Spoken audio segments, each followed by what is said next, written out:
Hello, welcome back to the Nothing But Bricks podcast. Before the episode starts, I just want to say thanks to everyone who watched the One Excellent Scene video I released on Friday. It really means a lot that so many people have seen it and enjoyed it. Um, don't worry though, I'll still be making brick films in the future. I haven't given up on them. I just wanted to try out a new type of content. So yeah, the response to that video is just super positive, and I couldn't be happier with how everyone reacted to it. So thank you to everyone who did watch it and um, interact with it. Um, but in this episode of the podcast, I sat down with Stephen of A Chronicle of Echoes, the podcast that he hosts. I'll leave a link to that in the description, so definitely go check it out. Stephen is an overall LEGO enthusiast and LEGO set collector. I had a lot of fun recording with him because we agreed on everything that we talked about basically. So, without further ado, here's this week's episode of the Nothing But Bricks podcast. Welcome to episode 8 of the Nothing But Bricks podcast. Today I'm joined by Stephen. Welcome to the show. Well, thank you very much for having me. Yeah, no problem. So to start off, I guess we could talk about Lego Discworld. Okay, that is a topic I am fairly familiar with. Discworld is a fantastic book series, and there is a Lego petition that was going around some time ago trying to get that made. And I think that would be a good thing. It's just there isn't a lot of variety when it comes to Lego sometimes, I feel. After we get a set like DC, Marvel, now the new, what was the one, can never remember the name of that game. Overwatch. They have the Overwatch series. They go through the whole series, and then either it continues in that series or it pitters out, and it's harder to get the different series involved. And I'd like to see something like Discworld, or just not a traditional Lego setting. Cool. Um, yeah, I definitely noticed that they once they start on a certain franchise in there with sets, they just kind of keep milking it until people are kind of tired of it. That is very true. Or they do really obscure things. They did the what is the name of that show? Goodness, I'm having trouble remembering all of a sudden. Uh, Oh, Big Bang Theory. They had the entire series of that with a cast, and I know there's a following for that, but it just seemed like a weird choice to have that be a Lego set as opposed to something that offers more world building. Hmm. That sounds like a very bizarre concept to have Big Bang Theory as a Lego set. Well, I think it was just the immediate cast and like their little apartment. It wasn't a huge thing, but it it seems to me that there are worlds that Lego could capitalize on if they got a hold of them, like what they've done with Minecraft. They took something that is essentially Lego itself, and they built on that and added more pieces to it and tried to create a setting for that in Lego. And I think it worked really well, but I can't imagine some of the obscure things they do selling nearly as much as they would, especially that one. Hmm. Yeah. Yeah. The Minecraft sets were um. Yeah. Um. Definitely not as great as they could have been, in my opinion, because like Minecraft is, like you were saying, basically Lego anyways when you're playing it. So there's not really any point in getting the Lego sets. But there was something that I didn't have written down that just popped into my head. But speaking of like Lego messing things up, the Lego Mario sets seemed to disappoint a lot of people after they were announced. Did you hear about them? I have not heard about that. I could see that how that would be upsetting to people, though. I feel like Lego now has gotten into, well, this is already popular enough that we can do a set, and that's how they continue to go. Whereas I feel like early on, things like the Lego Batman, when it first came out, that was a heck of a chance there that they took. Yes, Batman's popular, but they didn't really have that base set up yet, and they took that chance, and it turned out really well. And I don't know, I can't see Lego Mario. I just because how would you do multiple sets? Would it just be the different levels? I'm not sure on that one. Hmm. Well, the reason people were angry at them was because instead of actually making like sets that people thought they were going to make, they made some kind of like interactive level thing, and they made a whole new type of figure for Mario, and it's like a big bulky, weird looking thing. But I think people were just trying to like get regular Lego Mario figures because uh, they weren't made before. Well, I'm gonna take a look at the Lego Mario right now. We'll get this in real time. Me reacting to whatever this is. Oh no. Oh no. Yeah.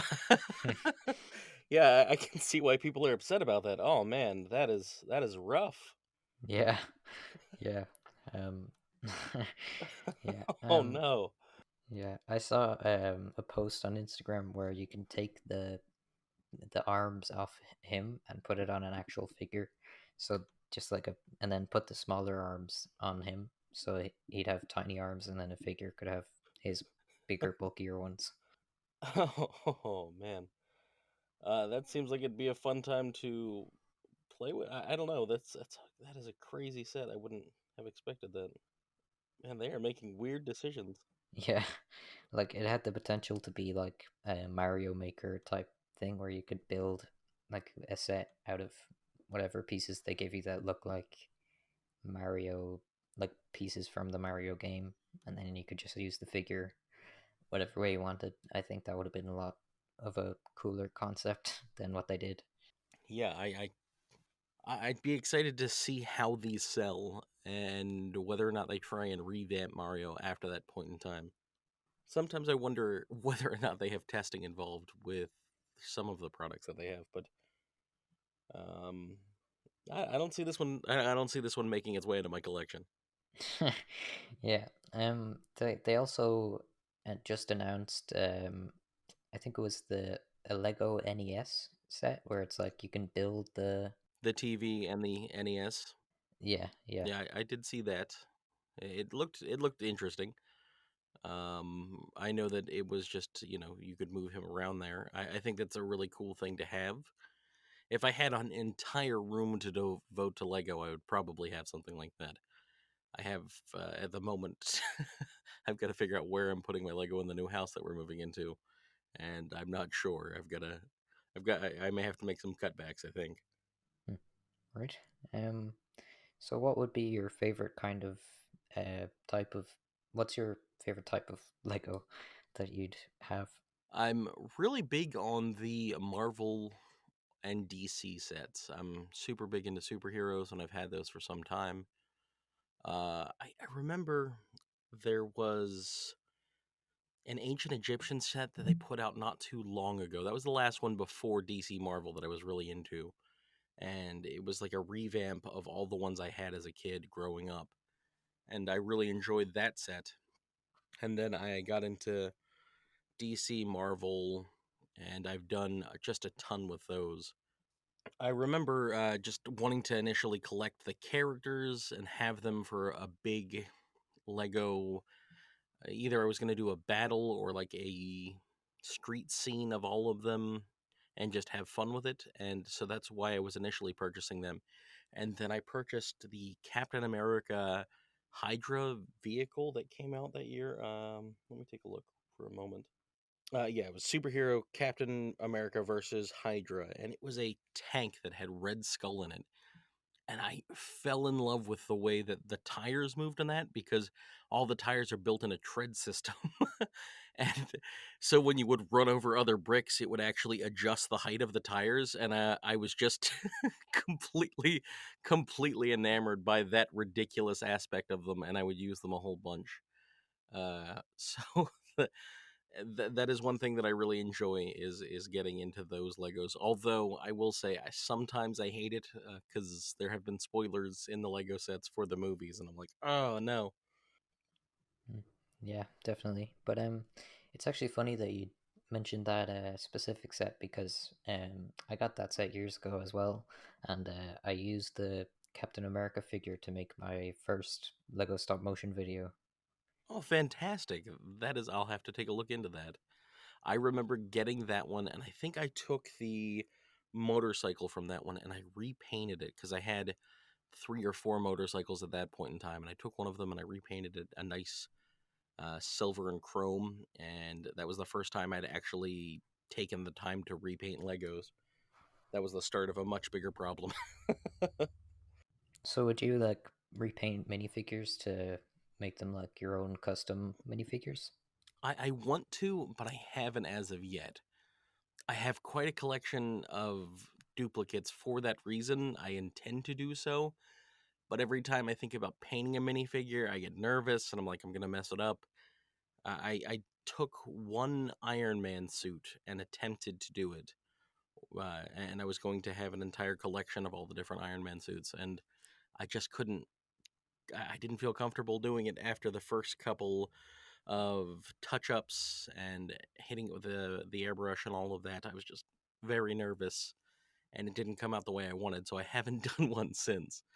Which is unusual because normally when I start something like that, like I've painted other Legos, no problem to fit my needs, but for some reason the minifigures, as soon as I messed up on it, I don't want to touch them anymore, and I do intend to go back. I have other ones that I want to augment as well. There's a Superman that I want to go through and drill out the eyes for, and then put a red LED inside the head, so that way when you wire it properly, it looks like he's actually using his heat vision. And I wanted to melt bricks and things like that for that as well. I just, again, that one mess up kind of painted the whole thing. Right.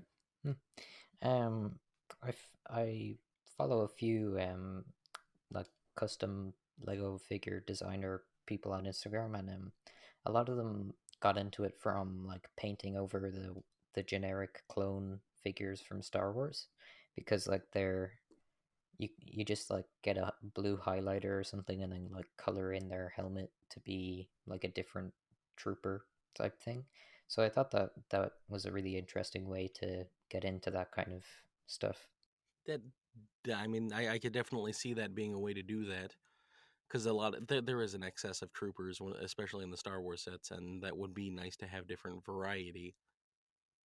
How about you? Do you edit any Legos? Do you paint them? Well, no, but I did.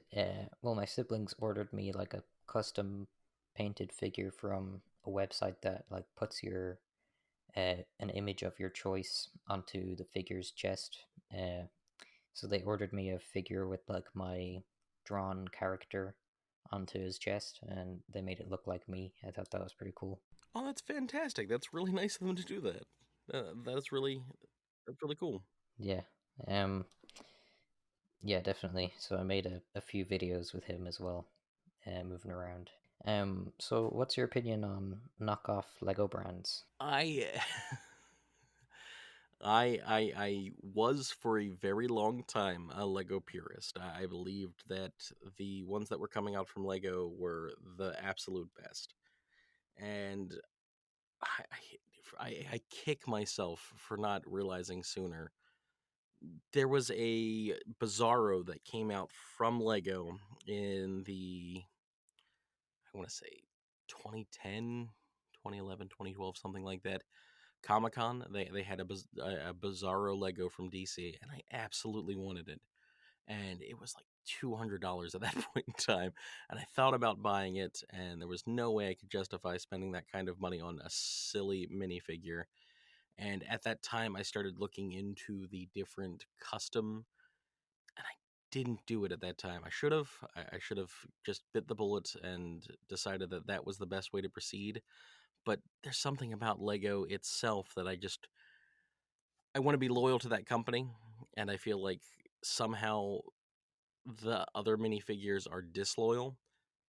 And then we went to a convention, I'd say 2 3 years ago, and at that time I found a Orange Lantern Lex Luthor, and that is such an obscure niche in that comic series. Like, I love Lex Luthor. I'm a huge fan of the Orange Lantern, and there is no way that would ever come to Lego. That's not a thing that can be done because it's just too many layers. But here, these people had it, and I bought it right then and there, and I have dabbled since then, picking up other very niche things.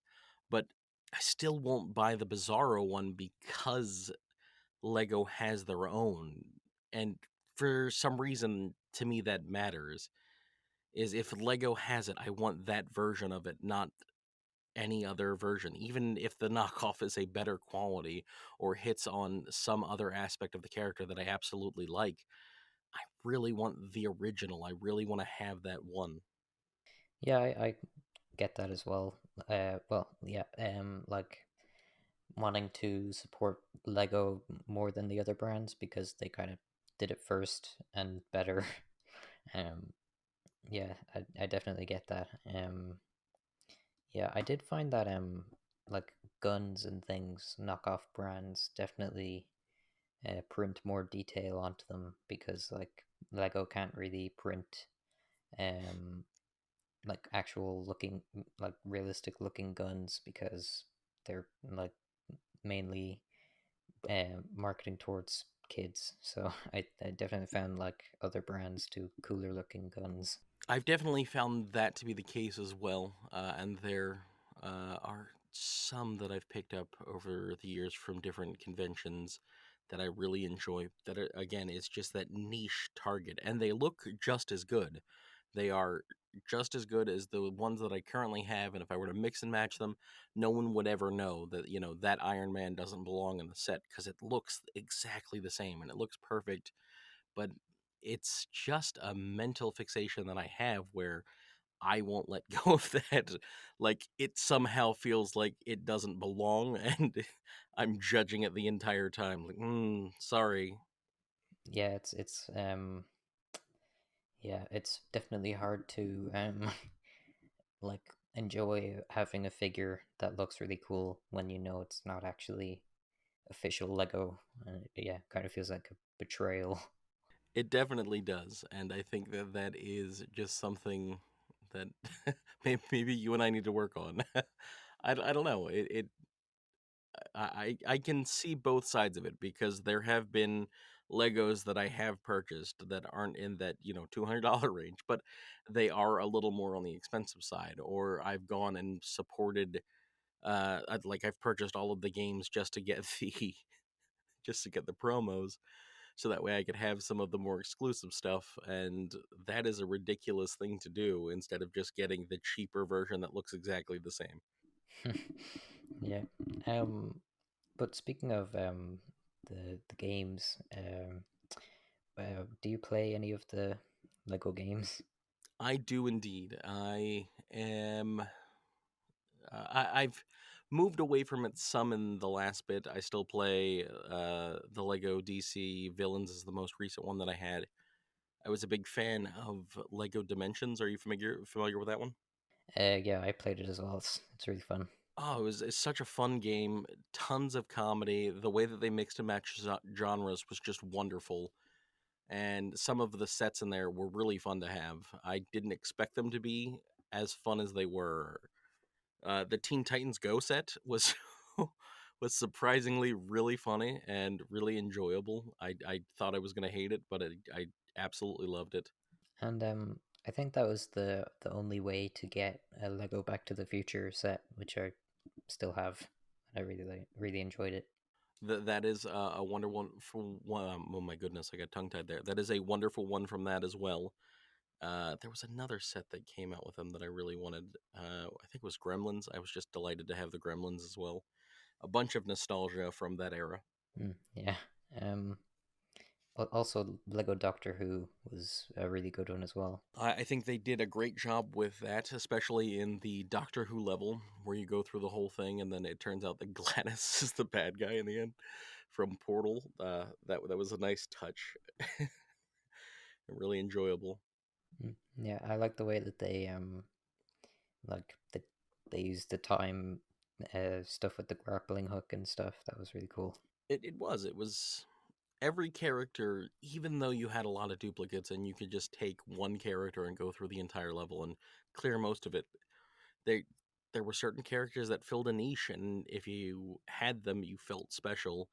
And if you had multiples, you got to choose the team that you really enjoyed, and then hearing them interact was fun.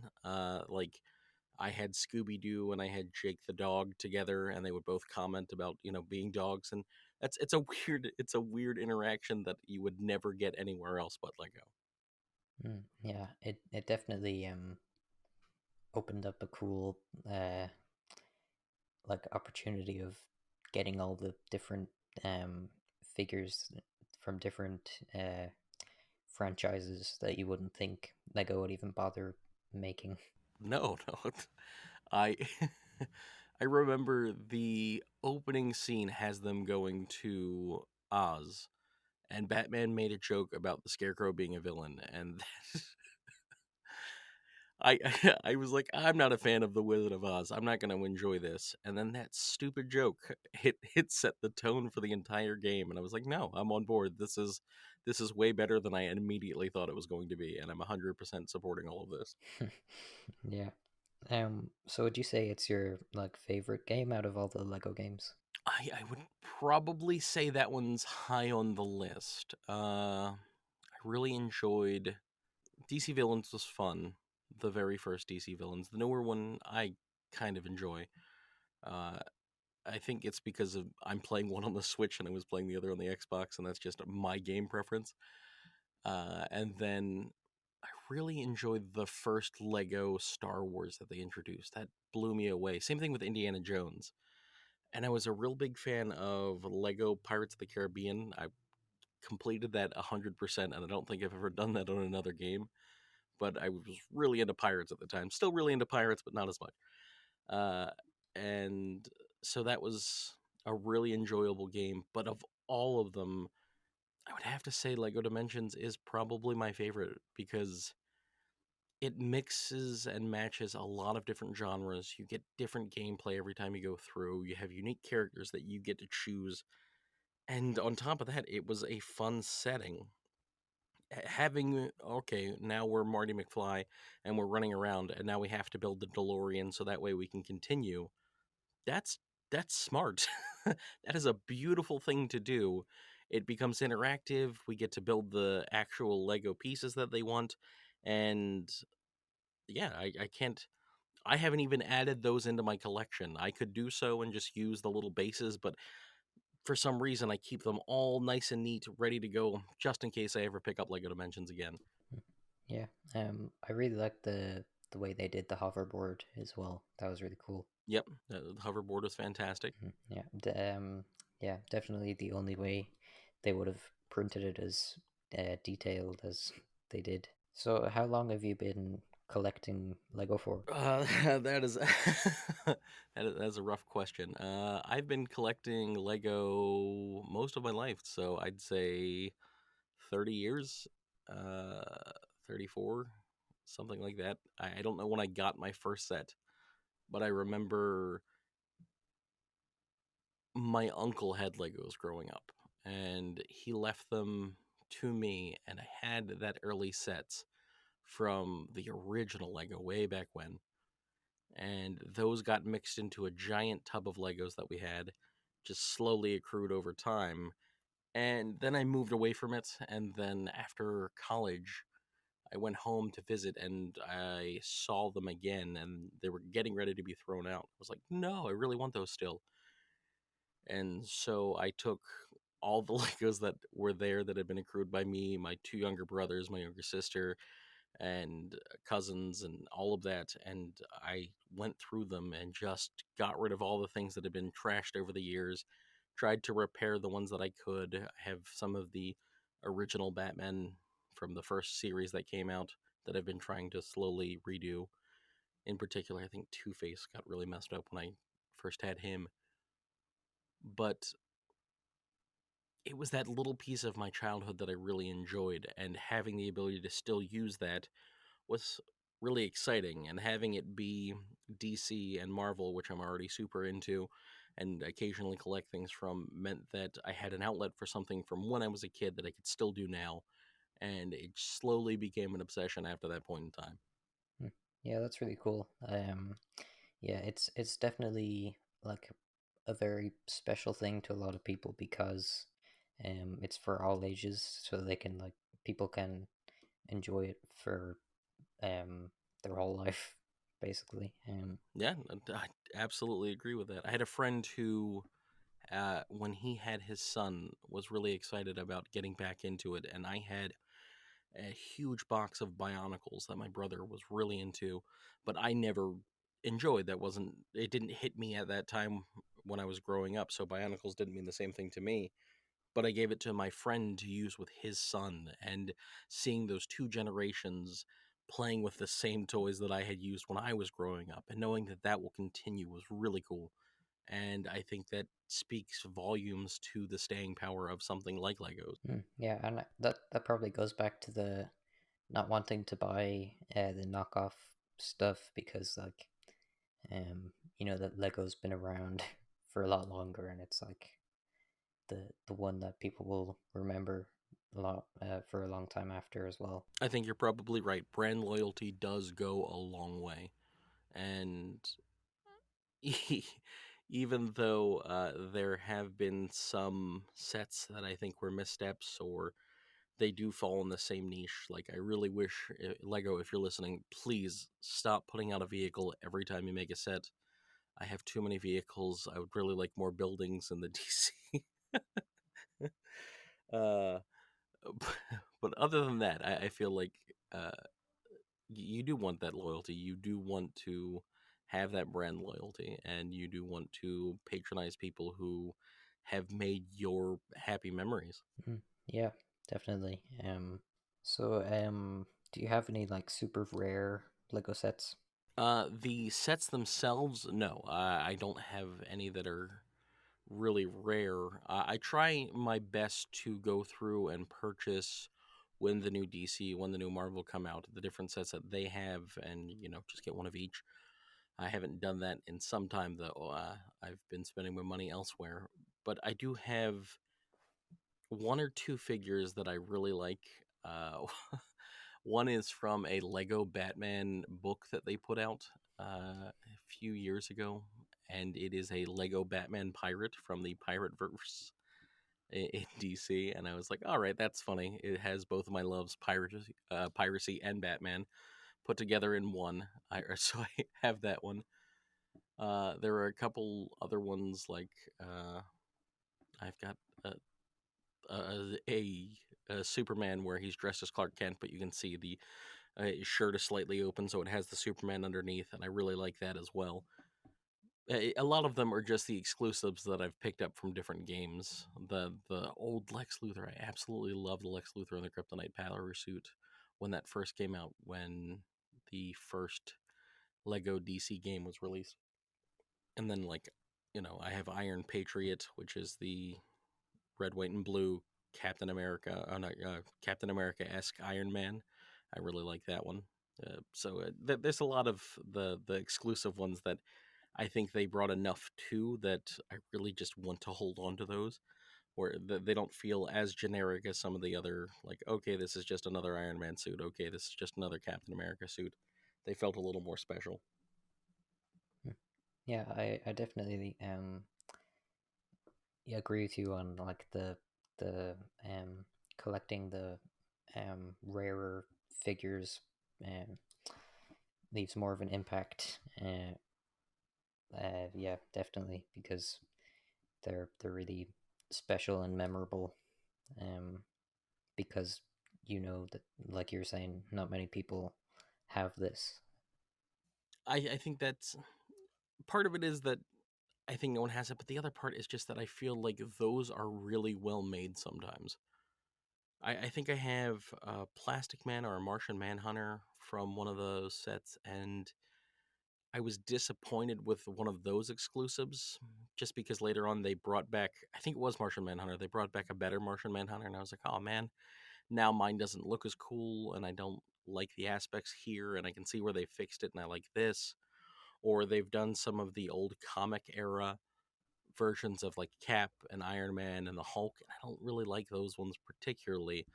For me, the Iron Patriot just has really nice lines on it, and the coloring is nice, and it just looks super cool. It's the type of thing I would want to display. So I think that's the bigger portion for me. It's not the exclusivity of it. It is that that's just more visually appealing. Yeah, that's also a big part of it as well. But that actually reminds me of something that we talked about in the first episode of the podcast about Lego blind bag things, because the printing on those is a lot more detailed and higher quality because they're just focusing on the minifigures rather than the big sets that they're in.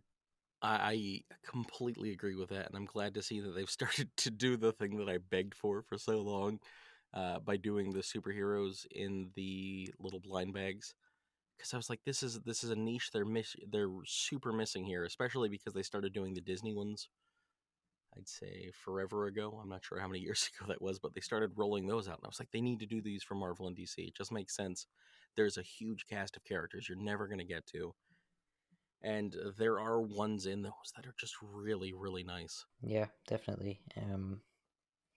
Yeah, I really like that they also include like really not well known characters in them as well, if they're DC or Marvel, like ones that wouldn't be in the movies or anything.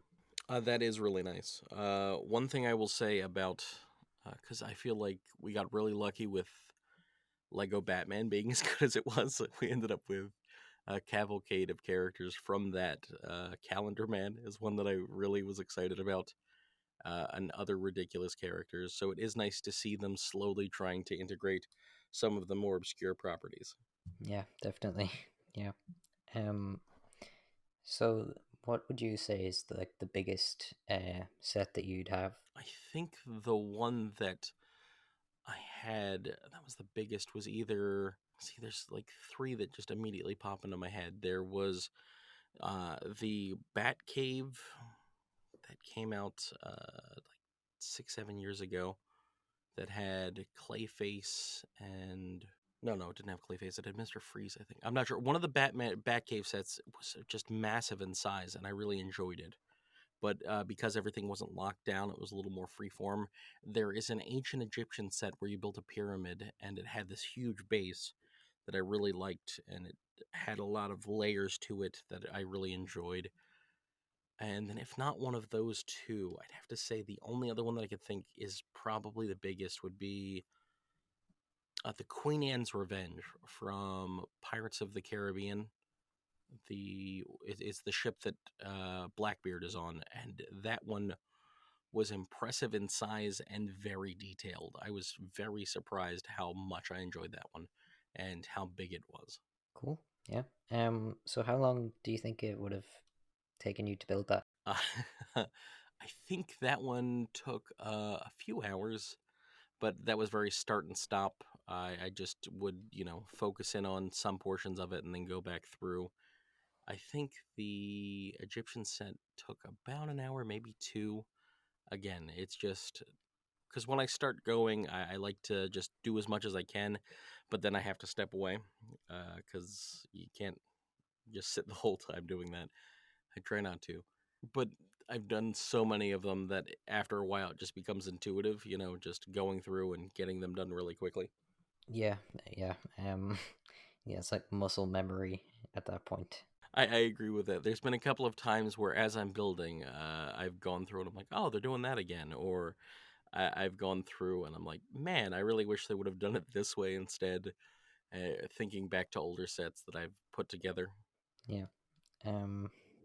Yeah, I really like how they like always have similar methods to putting together certain parts, so that it makes building things a lot easier when you do it frequently. It is very nice. Yeah. So do you like uh collect just pieces and then build your own mocks?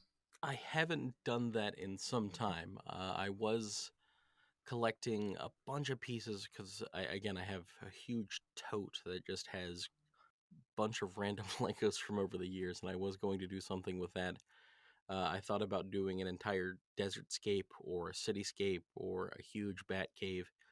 Because there was, I think, 15 years ago, something like that, there was two gentlemen who put together a 100-pound bat cave that had to be broken into two separate pieces to be moved, that had rotating platforms and lighting, and I was like, that's what I want to do with my time. I want to devote a bunch of my time to Lego bat cave. That's where I'm at in life, and I really enjoyed the idea of doing that.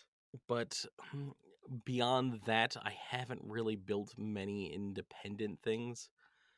I feel I occasionally I will modify the different vehicles that come in and remove things that I don't think make sense, or replace them with a better weapon, or a better accent or better stickering in some areas. But overall, I tend to keep them the same. I was much more creative when I was younger, and I really enjoyed that. And occasionally I will go through and build with those free floating Legos that I have, but overall I'm not really I'm not really doing that as much as I should.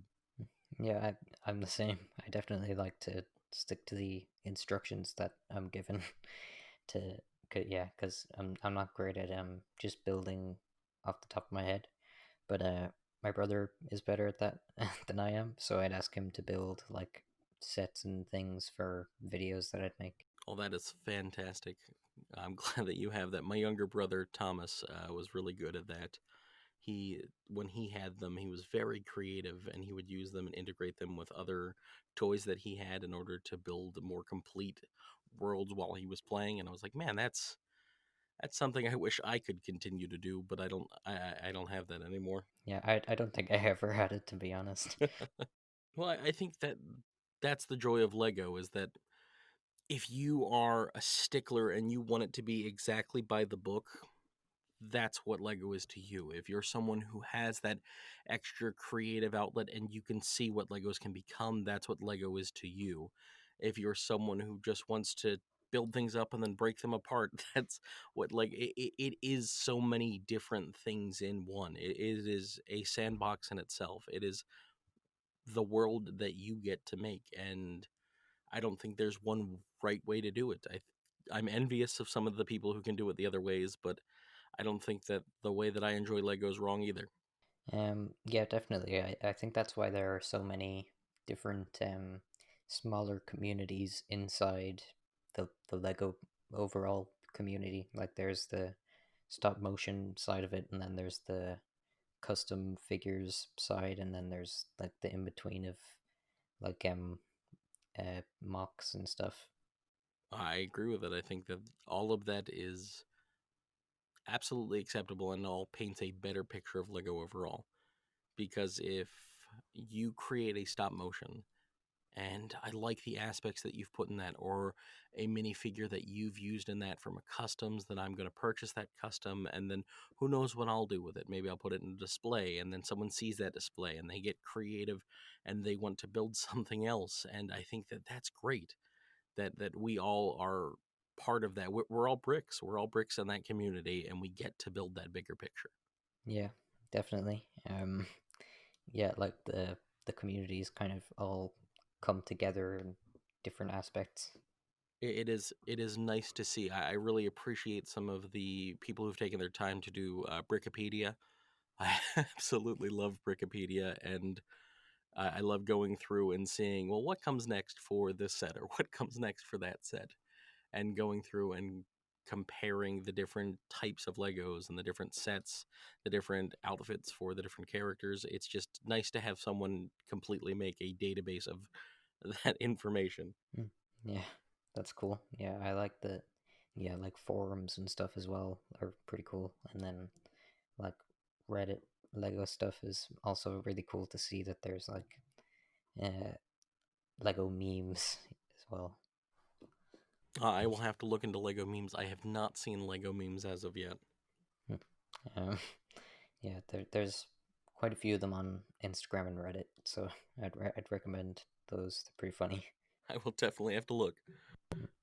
Um, so do you watch the Lego stop motion videos? I do. I've seen some of them. I've seen several over the years, and I've enjoyed them. I'm not as up to date on them as I'd like to be. I'd have to take the time to get more familiar with that. What was the one that I saw? I think the very first one that I saw was someone had done Call of Duty, and it was through Legos, and I was just amazed by how wonderful that was. The sets, the different people being attacked, and then slowly transitioning to other aspects, and it was just a fight to the finish, and it was absolutely beautiful. Then, of course, I've seen some of the bigger productions, like I think it's Jack White, the White Stripes. They did a fell in love with a girl, and they used Legos to create the music video for that. And I remember seeing that and being absolutely enthralled as well. That there are so many different things that can be captured. You can use the figures the way they're intended to be. You can just use the bricks themselves to create the stop motion, and it was really neat to see. And I trying to think of the one I watched most recently, but it has been some time. Hmm. Cool. Yeah, and it goes back to like what Lego is to that person, like and we were also talking about in a previous podcast episode that it's a lot easier to like for people who enjoy filmmaking to like share their tell their stories through the eyes of a Lego figure. I think that now, in particular, with everything going on with Corona, that is probably the best way to tell your stories if you are stuck inside and you don't get to see many people. I think Legos is probably the perfect medium to slowly come up right now, and I wouldn't be surprised if we see an uptick in videos of that. You do get a lot more creative control, and you do because I know for I I have no drawing ability, and so if I was to do a video, I would probably use Legos as well, to illustrate that entire thing. Yeah, definitely. Yeah, Lego is actually a great way of self-expression, I've found. I've used them for we've used them for Dungeons and Dragons miniatures in that game to illustrate distance and space. So that way, okay, here's the dungeon made entirely of Lego, and then here's your characters. Uh, it was a rough outline, and it worked really well. This Lego is just so versatile; it can be used for so many things. Yeah, and speaking of Dungeons and Dragons, do you want to talk a bit about your podcast that you do? We are a very niche podcast. So for the three people listening that are going to be like, "Oh, I know exactly what that is," thank you, three people. We are a D&D podcast. We're not an actual play like Critical Role or some of the others. We are what NPR would be if it wasn't D&D. We're set in the Eberron campaign setting, and so we go through as characters and we talk about the daily news. We interview people from across all of Corvair, which is the world of the setting, and we have different guests on. We've had a Steve Irwin type come in and do a menagerie of monsters, where he sat down and talked to us about different monsters in the game as though we had them right here in the booth. And we are ridiculous. That is a Chronicle of Echoes. That is the name of our podcast. And it is, again, super niche. And for the three people, thank you. Sounds really interesting to yeah, because I really like the niche kind of podcasts because they're the more unique ones than the like generic kind of ones that are kind of mainstream. There are a lot of actual play podcasts, and I think that if you are an up and coming podcaster trying to find your way in that world, it can be a lot. And that's why we went a completely different way. And because I could see me sitting around with a group of people playing and then putting all of that up, but there are so many of those. And I wanted to leave my mark in a completely different way. And so we decided to try this podcast that we're doing, and it's super fun. And we get to expand on the world in ways that other people don't. And on top of that, we're going to try and bring in new things. We're going to do a segment called Tiny Taverns, which is our version of NPR's Tiny Desk concerts, where they have someone come into a tiny desk and then perform. And we're going to have musicians from in game come onto that. So these are people who play as bards or play as musicians, and they write their own music for D&D, and they don't have that outlet, and we want to give them that outlet. We want to give them a space where they can come on and perform, and then people get to know them better. Oh, that's really cool. Yeah, nice. Like, so have you had many musicians on already? We have not. That is we're a very new podcast.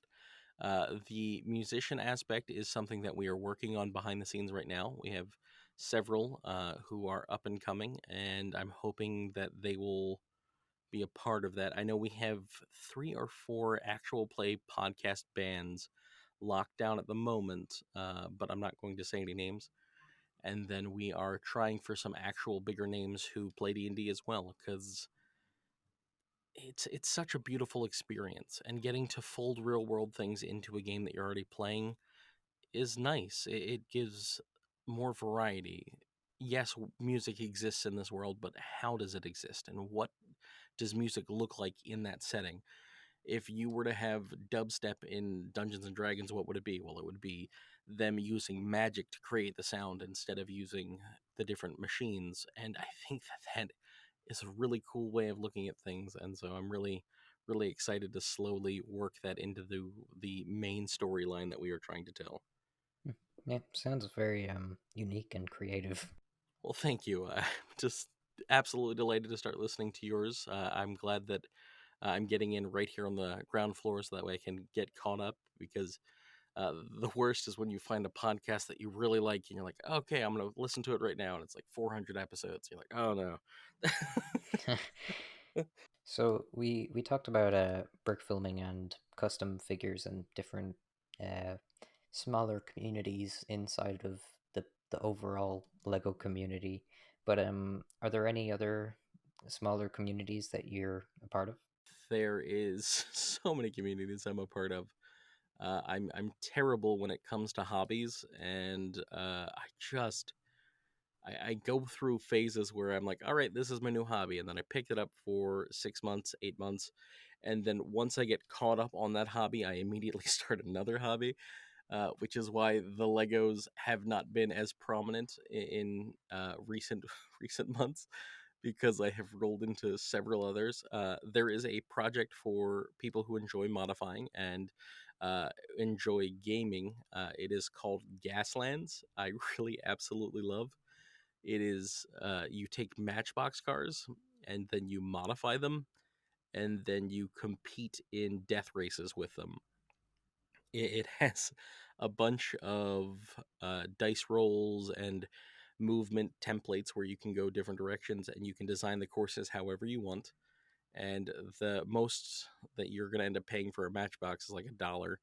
And then from that point in time, you can customize it however you like to look, however you want, which I think is another good aspect of a staying type of game, is that you get to customize it however you want. I've seen people who've done them post-apocalyptic, so a lot of rust, a lot of big guns jammed on, iron plating on the sides, and then I've seen people who've done them more futuristic, because that's another aspect of the game that doesn't get touched on. And I am the weirdest of all, because all of mine have been franchises. They're all advertising trucks that people are trying to put into these death races just just to promote their multinational corporations. So that is one that I recommend for anyone who enjoys painting minifigures. Maybe painting cars is also one you would enjoy. Hmm, that sounds really interesting. Yeah. Before I came across Lego sets and stuff and got really into Lego, when I was really small, like probably 4 or 5, all I played with was Matchbox cars. So I think, yeah, I'll definitely look into that. That sounds really interesting. Uh, it is great, and that's why, like, I wish I had some of the ones from when I was a child because I know that there are some that I beat up and messed up that would be perfect for this game. And then you have a lot of things that you can 3D print or order for different guns that go on there and customize.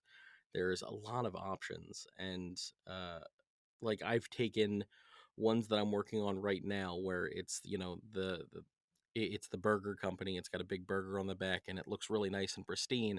And then I have a later on version after it's been grabbed by people, it's been decommissioned. It's an older version of the exact same car, but instead I've got flamethrowers through the hamburger.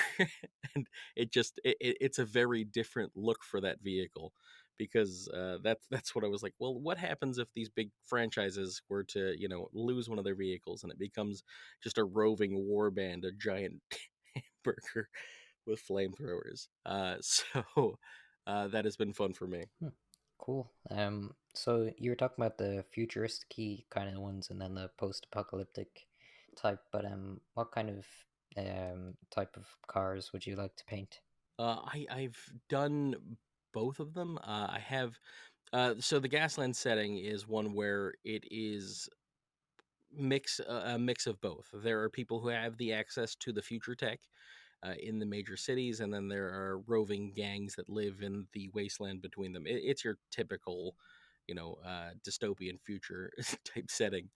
And I've done some that I really enjoy that are very sleek and elegant designs, and I've put a lot of time into painting them. I've put a lot of time into just little accents on them, and they look so nice.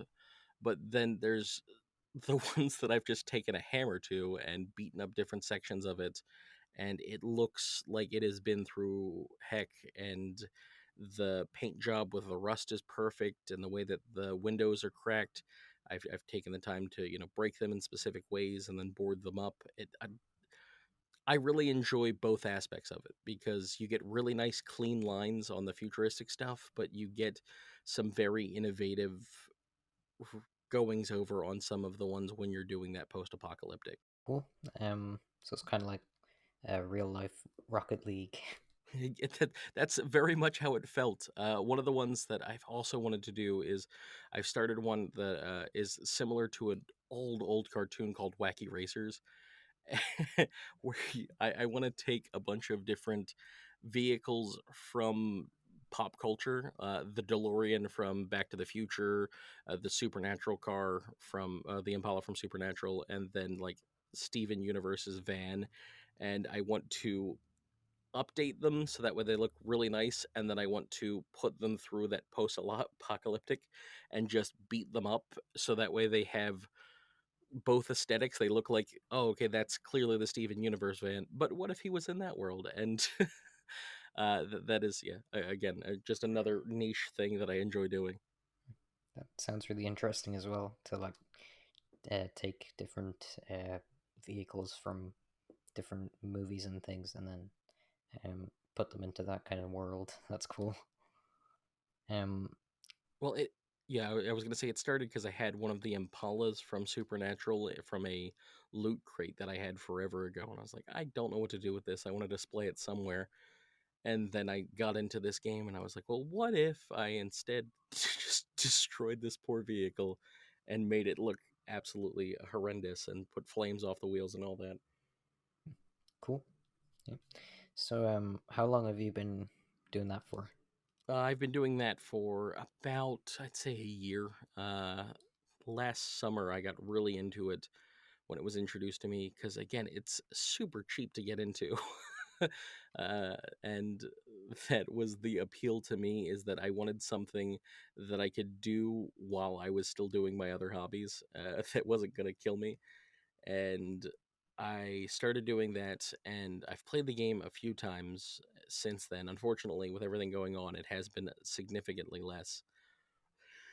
But it was really fun, and I have a few people that I've played with that were very innovative in their designs, and it's so cool to see what other people will do. Because even if you have the same car and the same base, the builds afterward are completely different, and everyone gets to put their own unique spin on it. Cool. So, How does it work for like when they're racing around? So when they're racing around, you have different things that you can do on your turn. Uh, Basically, you have different dice rolls that you do, and those determine how well you do. You either get shifts or you get, my goodness, cautions, and so the more shifts you get, the faster you can go, and you can use the bigger templates that they have for movement. And so if I wanted to move a certain amount of space, I'd have to take that template and put it down, roll the dice. That determines how my move goes. And then you have rolls for, attacking with your weapons as well. There is range increments that you have with the templates as well. And it's really fun because the races that we've done have always turned out poorly for everyone involved. Like, okay, we're all doing really well. We're going into the turns. We're making it very far, and then someone will crash, and then everything just goes haywire from there, and it destroys everything. Right. Sounds like a very fun thing to get into. It is. It absolutely is, and they have the information online for a lot of it, and again, super cheap to get into.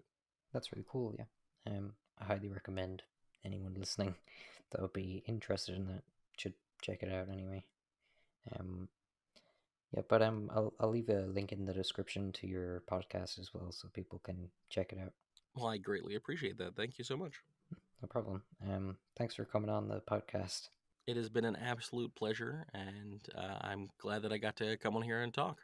Hey, thanks for watching and or listening to this week's episode of the Nothing But Bricks podcast. Once again, there will be a link to Steven's podcast in the description, so definitely go check it out. Subscribe if you're new, leave a like if you enjoyed, and share the podcast with your friends if you think they like Lego too. That's all for this week.